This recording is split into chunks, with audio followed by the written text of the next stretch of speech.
अस्सलाम वालेकुम, कैसे हैं आप सब लोग। तो आज आप लोगों की रिक्वेस्ट पर मैं आपको सिखाने जा रही हूँ आसन का जो साइज़ है वो किस तरह से लेते हैं, शलवार का क्या फ़ार्मूला होगा और box trouser, capri pant, pant palazzo इनका क्या फ़ार्मूला होगा। क्योंकि ये वाली जो चीज़ें होती हैं ये फ़िटिंग में होती हैं तो इनकी आसन का साइज़ अलग होगा।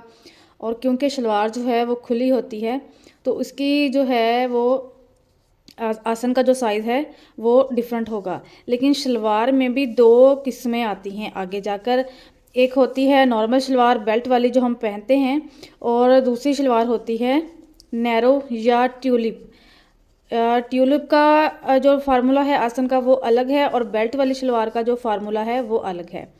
और एक आती है खड़ी शलवार, इसकी जो आसन का फार्मूला है वो भी अलग है। चलिए यहाँ वीडियो को शुरू करते हैं। सीधा सीधा मैं आपको बताती चलूँ कि आपने लेना है अपनी कमर का साइज़। कमर यानी कि वो हिस्सा जहाँ पर आप अपनी इलास्टिक बांधते हैं नाफ के ऊपर, ठीक हो गया। तो मैंने एक साइज़ लिया है, तो वो आया है 36। जिस जगह पे आप शलवार बांधते हैं, इलास्टिक बांधते हैं अपनी, उस जगह का साइज़ लेना है।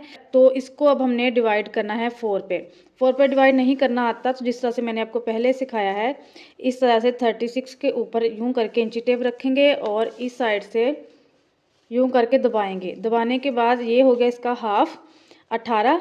यहाँ पर मैं आपको बताती चलूँ कि साइज़ जो आपने लेना है वेस्ट का वो ऑल अराउंड लेना है, यानी कि यूं इस तरह से घुमाते हुए। मेरी पिछली वीडियो भी आप देख सकते हैं कि जिसमें मैंने हिप का साइज़ लेना बताया है।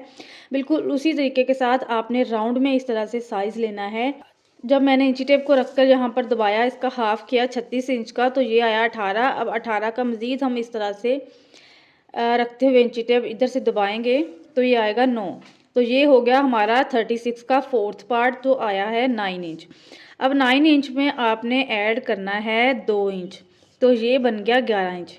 मैंने ब्रांड्स का साइज़ चार्ट पढ़ना आपको सिखाया था, आप मेरी वो वीडियो भी देख सकते हैं कि ब्रांड्स के साइज़ चार्ट को लेते हुए आप किस तरह से अपनी ट्राउज़र की मेजरमेंट जो है कर सकते हैं। अब यहाँ पे आसन का साइज़ आया है 11 इंच, लेकिन ब्रांड का जो एक्स्ट्रा स्मॉल का साइज़ है वो आता है फ्रंट आसन। ये हमारी फ्रंट आसन की बात हो रही है, वो आता है 11.5। अब 11 या 11.5 में कोई इतना ख़ास फ़र्क नहीं है, हाफ इंच का फ़र्क है। क्योंकि ब्रांड्स की जो आसन होती हैं वो मैंने देखा थोड़ी सी यानी कि कुछ बड़ी होती हैं, लेकिन अगर आप 11 लेंगे तो बिल्कुल परफेक्ट जो है। ये आप स्मॉल साइज़ और एक्स्ट्रा स्मॉल दोनों के लिए 11 इंच की आसन का इस्तेमाल कर सकते हैं। लेकिन ब्रांड्स पर जो स्मॉल का साइज़ की आसन है उसका जो साइज़ है वो 12 इंच है, और एक्स्ट्रा स्मॉल का 11.5 और स्मॉल का जो है वो 12 है। ये हमारी फ्रंट आसन की बात हो रही है। जब भी हम बात करते हैं तो हम फ्रंट आसन की बात करते हैं। फर्ज ये मेरी 11 आई है ना, जो मैंने अपना फार्मूले के मुताबिक वेस्ट का साइज़ लेते हुए निकाला है 11। अब 11 में हम ऐड करेंगे 3 इंच।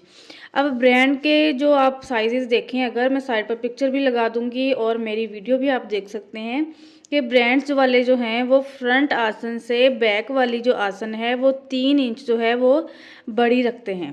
तो ये होगी 14, यानी कि बैक वाली आसन है जो है वो हमारी फ्रंट आसन के मुताबिक निकली है 14 इंच। जितनी आपकी फ्रंट आसन वेस्ट को डिवाइड करते हुए 4 पर निकलेगी उसमें 2 इंच ऐड करेंगे। उसके बाद जो फ्रंट आसन निकलेगी उसमें आपने मज़ीद 3 इंच ऐड कर देना है। तो ये हमारी होगी बैक की आसन। Small, extra small, large, extra large सभी में यही फार्मूला है कि आपने बैक आसन फ्रंट वाली आसन से 3 इंच बड़ी रखनी है। अगर आपके पास इतना कपड़ा ना हो तो आप हाफ इंच कम भी कर सकते हैं। वो डिपेंड करता है कि आप, अगर आपकी हिप का साइज़ ज़्यादा बड़ा नहीं है तो आप 2.5 इंच भी ले सकते हैं, वो भी ठीक है। लेकिन 3 इंच जो है वो ज़्यादा परफेक्ट है। अब आते हैं, ये तो आसन होगी हमारी, बॉक्स ट्राउज़र हो गया, हमारी कैपरी पैंट होगी जो ऊपर से बिल्कुल फिटेड हमने पहनने होते हैं। पैंट प्लाजो हो गया।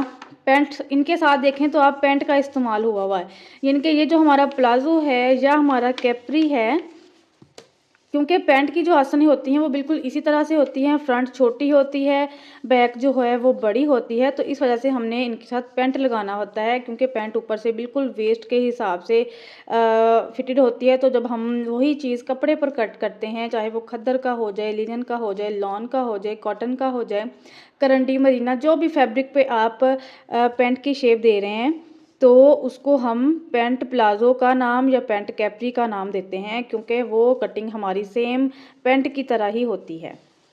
बॉक्स ट्राउज़र भी सेम इसी तरह से ही है, फिटेड ही होता है ऊपर से, यानी कि जिस तरह से कैप्री पैंट का साइज़ होता है पैंट प्लाज़ो का, इसी तरह से बॉक्स ट्राउज़र का साइज़ भी होता है।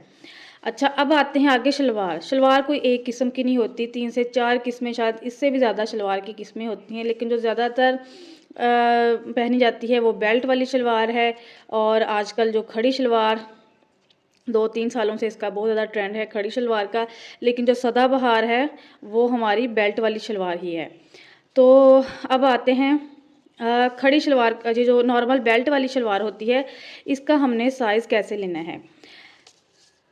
ये हमारा साइज़ हो गया 11 इंच। फ्रंट आसन का कैप्री पैंट पे, आपकी कैप्री पैंट में जो आपकी फ्रंट की आसन का साइज़ निकले, उसके बाद उसमें जो आपने बैक साइड के लिए 3 इंच ऐड करना है, वो हो गया 14 इंच। तो आपका ये वाला साइज़ जो 14 इंच है, ये आपकी आसन का साइज़ है बेल्ट वाली शलवार का।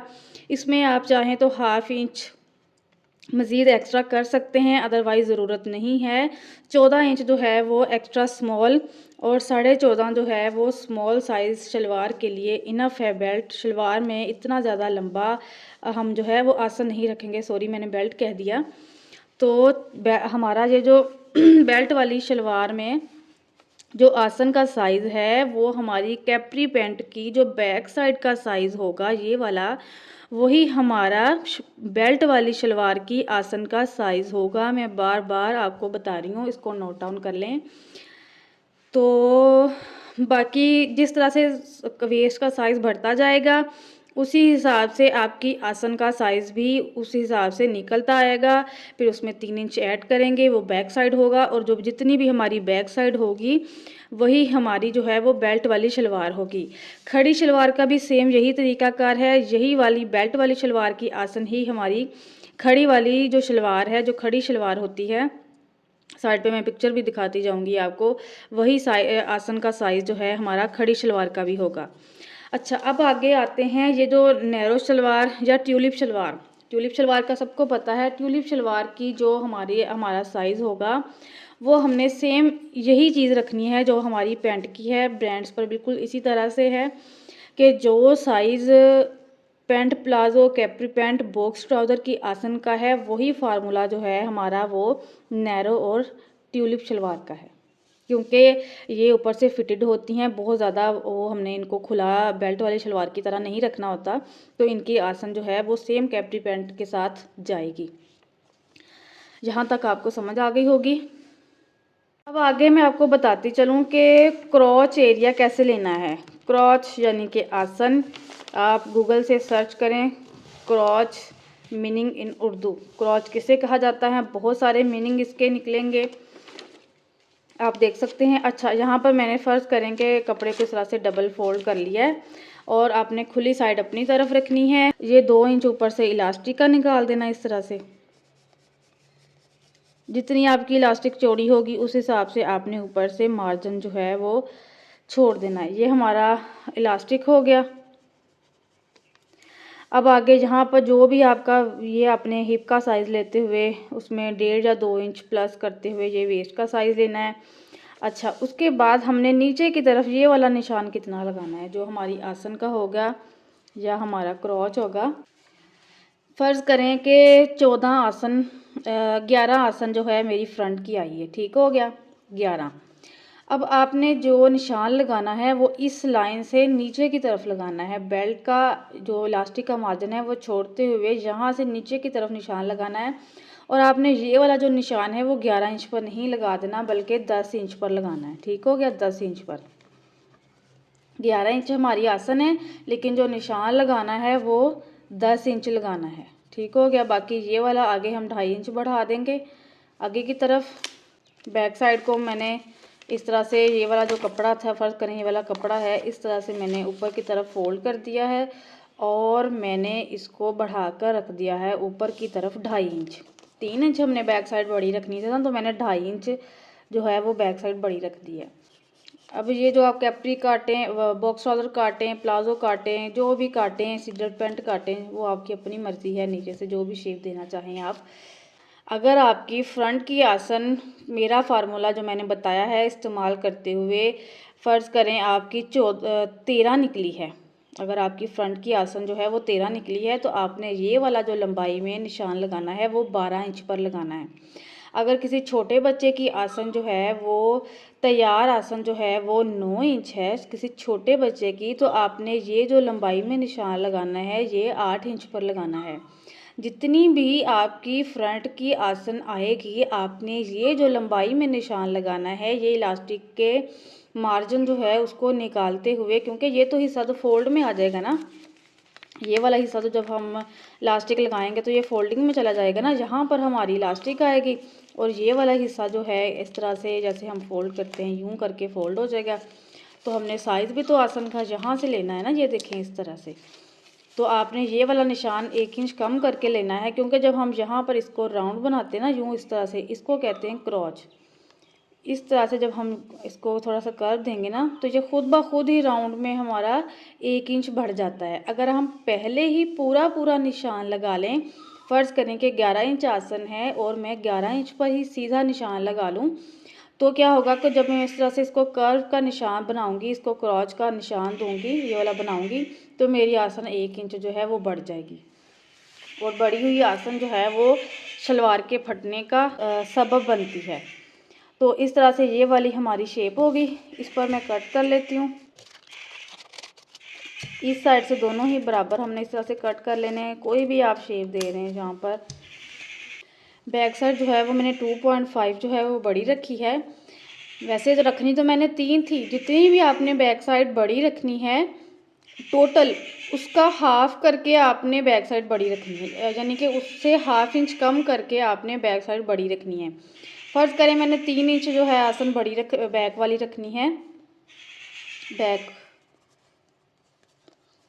तो मैंने 2.5 पे निशान लगा दिया है। आपने भी ऐसे ही करना है, सभी आसन में 2.5 इंच बैक वाला हिस्सा बड़ा होना चाहिए। अच्छा, अब यहाँ से हम थोड़ा सा आगे की तरफ 2 इंच आगे की तरफ निशान लगाएंगे।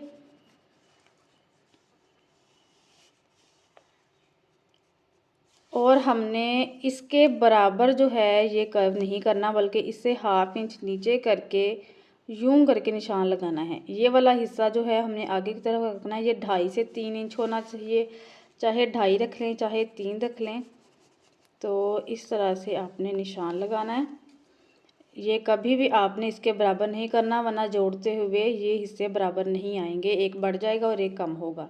तो क्योंकि हाफ इंच हमारी यहाँ से बढ़ गई और हाँ यहाँ से इसीलिए हमने कम रखी थी, तो जब हमारी यहाँ से हाफ इंच बढ़ जाएगी तो ये पूरा 3 इंच आएगा। आप बनाकर देख लें, करके देख लें, छोटे बच्चे की ट्राई कर लें कि जितनी आपने बैक साइड बड़ी रखनी है टोटल उसमें से आपने फ़र्ज़ करें अगर छोटे बच्चे की आपने 1.5 इंच जो है वो आसन बड़ी रखनी है, तो आपने 1 इंच जो है वो बैक यहाँ से कपड़ा जो है बैक साइड का बढ़ाना है। हाफ इंच यहाँ से बढ़ जाएगी, क्योंकि ये हिस्से बराबर नहीं आते, तो ये आपका बाद में सिलाइयों के बाद पूरा जो है वो 1.5 इंच जो है आपकी बैक आसन बढ़ जाएगी। लेकिन अगर आप पहले ही 3 इंच यहाँ से पूरा कपड़ा 3 इंच का कर लेते हैं और बाद में जब ये वाला हिस्सा भी यहाँ से नीचे की तरफ हाफ इंच जाएगा या 1.25 इंच, तो मज़ीद जो है आपकी आसन जो है वो 3.5 इंच तक भी जा सकती है, इससे ऊपर भी। तो इस चीज़ का आपने ध्यान रखना है। बैक साइड कभी भी उतनी बड़ी नहीं रखते जितनी कि हमें चाहिए होती है, बल्कि उसमें से हाफ इंच कम कर लेते हैं। जब हमने अब इनको इन सिलाइयों को जोड़ना है, रान की सिलाइयों को या नाली की सिलाई, तो ये वाले हिस्से बराबर आएंगे। क्योंकि ये पेपर था थोड़ा सा मुझसे ज़्यादा कट गया है, तो जब आप पूरी मेजरमेंट करेंगे तो ये वाले हिस्से हमारे बराबर जुड़ने चाहिए। जब इस तरह से बराबर जुड़ जाएंगे तो ये देखिए यहाँ से खुद ब खुद ही हमारी बैक साइड जो है उतनी बड़ी आ जाएगी जितनी कि हम चाह रहे होते हैं, या जितना हमारा जो है वो साइज़ होता है। और इस साइड से भी हमने ये चीज़ काटनी है। मैंने आपको क्रॉच साइज़ लेना जो है वो बता दिया है, फार्मूला बता दिया है, यहाँ से किस तरह से पैमाइश लेनी है ये भी बता दिया है, शलवार का भी बता दिया है, ट्यूलिप का भी बता दिया है। फिर भी किसी चीज़ की समझ ना आई हो तो आप कमेंट सेक्शन में मुझसे पूछ सकते हैं। मिलते हैं नेक्स्ट वीडियो में, तब तक के लिए अल्लाह हाफिज़। वीडियो को ज़रूर लाइक करते जाएँ।